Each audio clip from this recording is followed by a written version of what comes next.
বাচ্চাদের প্লাস্টিক খেলনা থেকে বিরত থাকার গুরুত্বপূর্ণ কারণগুলো। নিম্নমানের প্লাস্টিকে ব্যাকটেরিয়ার আশ্রয় তৈরি হয়। এসব খেলনার ভেতর ও খাকে ময়লা জমে জীবাণু দ্রুত বৃদ্ধি পায়। রাসায়নিক পদার্থ লিক হয়ে শরীরে প্রবেশ করতে পারে। সস্তা প্লাস্টিকে থাকা বিপিএ বা ফ্যাথালেটস শিশুর হরমোনের ভারসাম্য নষ্ট করতে পারে। সহজেই ভেঙে ছোট অংশে পরিণত হয়। এই ছোট টুকরোগুলো গলায় আটকে শ্বাসরোধ বা আঘাতের কারণ হতে পারে। রঙে ও পেইন্টে থাকতে পারে বিষাক্ত উপাদান। নিম্নমানের রঙে লেড বা অন্যান্য ক্ষতিকর ধাতু মিশে থাকে। খেলনা পরিষ্কার না করলে জীবাণু দ্রুত ছড়ায়।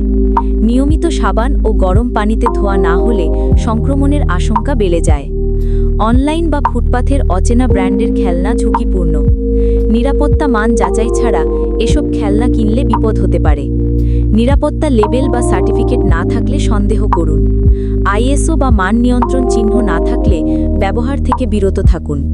কাঠ বা কাপড়ের খেলনা অনেক বেশি নিরাপদ বিকল্প। এগুলোতে ক্ষতিকর রাসায়নিক থাকে না এবং দীর্ঘস্থায়ীও হয়। খেলনা বাছাইয়ে বয়স ও আকার গুরুত্বপূর্ণ বিষয়। ছোট বাচ্চার জন্য বড় ও নরম খেলনা বেছে নিন, যাতে দুর্ঘটনা না ঘটে।